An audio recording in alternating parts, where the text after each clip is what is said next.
Irving trade to the Los Angeles Lakers, the reports seem to just be constant, right? It seems like every couple minutes, every couple hours, there's a new report, this, that, and the other. And ever since Brian Windhorst first reported from the Lakers' perspective, kind of like what's going on behind the scenes with the Lakers, it seems like everything has just been one-sided in reports for the Brooklyn Nets. And this is clearly just a way for the Brooklyn Nets to try to gain whatever leverage we can. And credit Rob Pelinka, because he is standing firm, he is standing pat, and it's really great to see. It's nice to see him, sort of just say, like, no, look, this is a mutual beneficial arrangement, right? We're taking Kyrie, which is an absolute disaster and headache for you. You're taking Russell Westbrook. We don't care. We'll run Russell Westbrook. He's going to play for us. Kyrie Irving, he's not going to play for you. And guess what? You're just going to lose him for nothing. We're okay with losing Westbrook for nothing because Westbrook's going to get replaced by Kyrie Irving. So we're not losing him for nothing. We're losing him to gain Kyrie either way. So the Lakers have a lot of leverage here. And the Brooklyn Nets just keep putting out report after report that, like, hey, we're willing to wait. We're willing to drag this out. And they may well be, but they're not going to go into training camp or anything like that with Kyrie Irving. It's just not going to happen. They're not going to risk that headache, the locker room falling apart and being in shambles. They could wait for Kevin Durant to be traded and kind of see what is the return, because the Lakers trade is going to be the Lakers trade regardless. Whatever it is right now, it's going to be the same, a month and a half from now, a year from now, whatever. So the Brooklyn Nets don't need to rush, but we're starting to see a little more insight and a little more leeway. And reports are coming in that potentially the Brooklyn Nets and the Los Angeles Lakers could meet in Las Vegas Summer League. That Rob Pelinka and Sean Marks may meet in Summer League and kind of hash out and work out this Lakers trade. Kyrie Irving for Russell Westbrook. Now, that package is in place. We know it's going to be Westbrook for Kyrie Irving. They're just trying to figure out the rest. And many people, and Laker fans specifically, I get it. You want Rob to just pull the trigger. Come on, let's just do it. Let's just get it done. Let's, get Kyrie Irving. Whatever it takes, get it done. Get Westbrook off the roster and Kyrie Irving in his place. But you got to understand, we don't want to get fleeced here. There's no reason to get fleeced, because worst case scenario, we ride it out with Westbrook for a year, and we just get Kyrie Irving next year, and then we still re-sign LeBron, and we run it the next year. You don't want to lose all of your assets in a Kyrie Irving trade. And we don't know exactly what the trade is. There are rumors and reports. We know that it's Westbrook for Kyrie because that's the only way it can happen. But outside of that, there have been talks that one side wants, Joe Harris, but the Lakers, they want Seth Curry. That could be a possibility. Maybe they'll find a happy medium and they'll meet in the middle and they'll take both.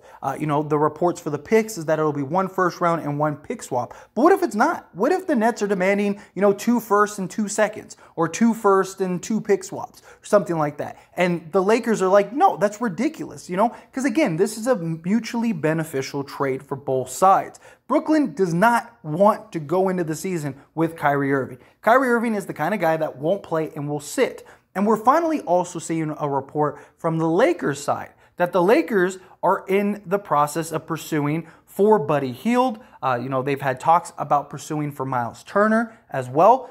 That, if it does shape up, Miles Turner would likely go to the Brooklyn Nets. So it would be a 3-team deal because Brooklyn actually, based on reports, really wants Miles Turner. They actually want Miles Turner more than they want Ayton. So maybe you work something out where the Lakers get Buddy Hield, Kyrie Irving, and then Miles Turner goes to the Brooklyn Nets. That's a real possibility. Also, we're seeing another report that came out per Woj that Buddy Hield and Eric Gordon, that the two of them are targets for the Lakers. And if they went after them, there's a lot of questions and curiosity.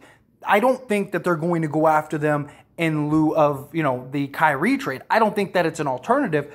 If they can try to work something out to where they get, Buddy Hield or Eric Gordon and Kyrie, then yes, they will. But I don't think that they're going to just say, hey, we're moving on, we're going to go this direction. But it's one of those things. You throw the report out there, you put some pressure on the Nets, like, hey, if you don't trade with us, then guess what? We're just going to pursue other options. You can keep Kyrie, let him destroy your franchise for a year, and then we'll just sign him next year. What do you want to do? It's just added pressure on the Brooklyn Nets, which is great to see because so far all of the pressure has been on the Lakers. All of the pressure and reports are Brooklyn oriented, that they're willing to wait, they're willing to do this, that, and the other. So the Lakers saying, hey, we're going to go look at these other guys, and if the deal's right, we're going to go get them, and then you can figure out your problem. That's great. Now, if they can incorporate it and figure it out to where they could get, say Eric Gordon, which I think would be more attainable than Buddy Hield, but if they could get like an Eric Gordon and then trade for Kyrie in the process, maybe it's a 3-team deal,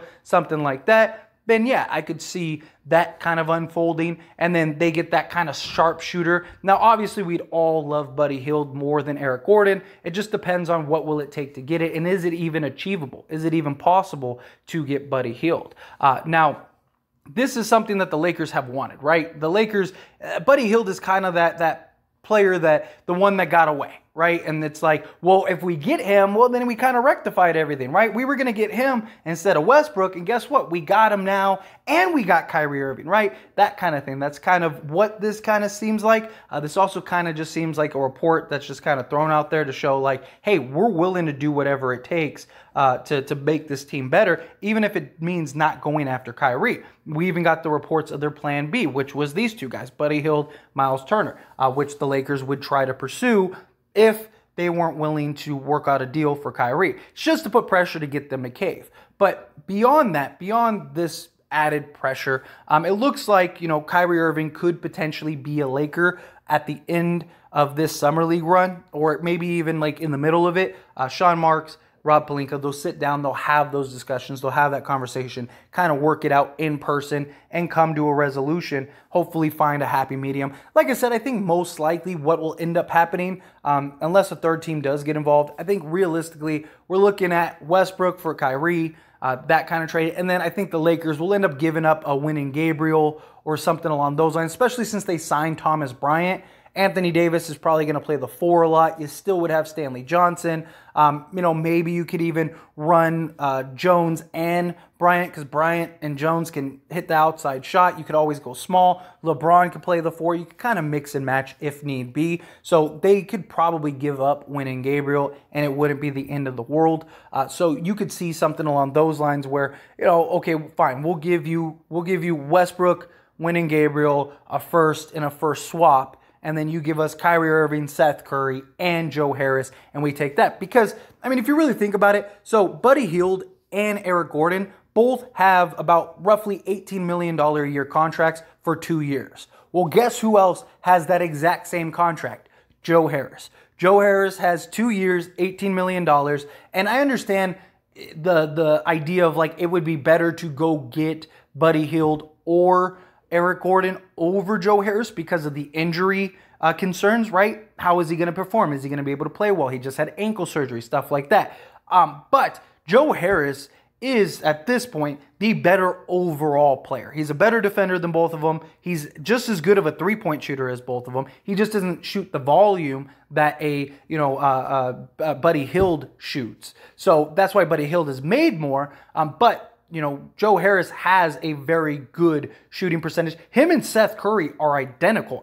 All the numbers across the board. Joe Harris is just a better defender. I think if Joe Harris didn't have the ankle surgery, I don't even think this would have been a question. I think the Lakers would have more than happily taken Joe Harris. A guy with size that can play defense, that can knock down the three-point shot, would fit beautifully with this team. I just think that the Lakers are like, look, you want us to take Joe Harris, who we don't even know if he's going to be able to play for us this year. And even if he does play for us this year, we don't know what kind of player he's going to be. And you want us to give up all these other assets and do all this other stuff? Like, no way. We're not going to do that, which I understand and I get it. I do think eventually they will find that compromise. And I think that compromise will be Seth and Joe Harris, or they'll work out a deal to get Buddy Hield and whatever, maybe Joe Harris goes to Indiana or something like that and they get that compensation. I could see something along those lines falling out. But ultimately, it looks like Summer League is going to be the time. So I imagine we're going to hear a lot more reports. We're going to hear a lot more information, things like that, in regards to Kyrie Irving and this potential trade. We got some Kevin Durant news. I even covered that earlier today. I'll link that video down in the description below. Check out that video as soon as you're done with this video. But I do look forward to some new updates and some information, especially heavily. I think we're going to get some heavy doses of information once we get to Summer League, because Pelinka and Marks, they're going to sit down and they're going to actually have a discussion about, like, what are we going to do here? How are we going to shape this up? What is going to be the end result of the trade? And so I do think that it's very likely in the next week, you know, by like Sunday, maybe Saturday, maybe it'll bleed into Monday, but I imagine like probably this weekend, we should hear reports that maybe they're finalizing a deal, or they've kind of came to the framework once again. We'll start seeing the positive reports again, is what I think we'll end up seeing. But anyway, again, as always, this is a discussion, so I want to hear from you. Let me know your thoughts and opinions down in the comment section below. What do you think? Do you think, like, yes, get it done on Summer League? You two sit down, hash it out. Don't leave the room until you're done. Don't leave the room until you figured it out and you know what you're going to do. Make this happen. That's kind of what I'm hoping. I'm hoping that they just lock themselves in a room, duke it out, do whatever they have to, and get this trade done, because it really is. At the end of the day, it is really beneficial for both sides. You know, I know many people in Brooklyn side and fans of Brooklyn are like, why would they want Russell Westbrook? Because at the end of the day, one, you're trading Kevin Durant. Two,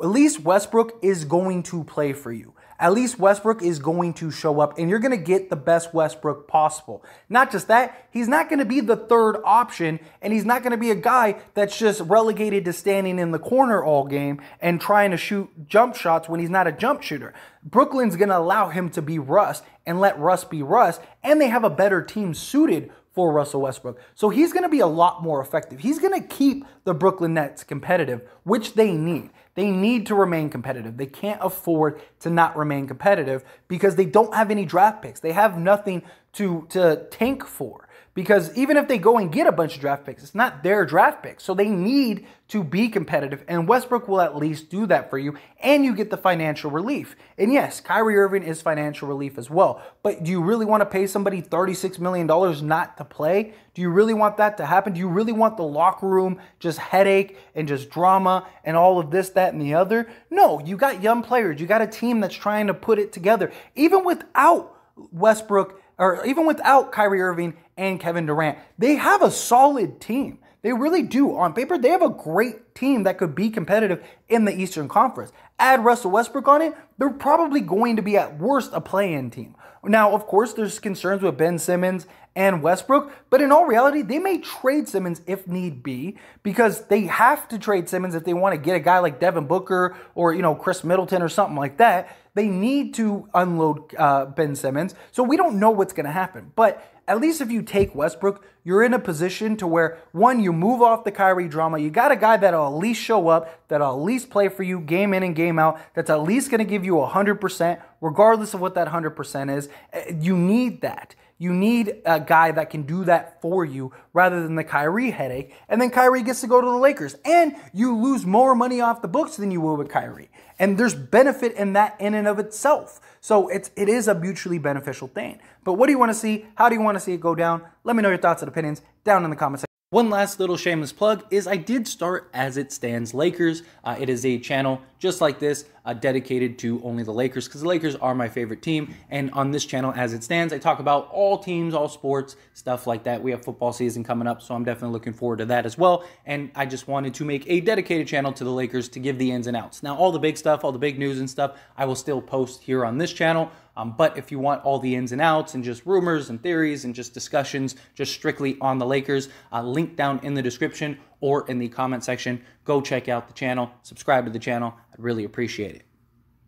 That being said, hit that like button. Helps me out a lot. Lets me know you enjoy these types of videos, and I truly appreciate it. If you're not subscribed to the channel, hit that subscribe button, followed by the bell notification. Stay up to date with all things sports. Join this wonderful community and all of our discussions. I'll see you all in the next one. Thank you.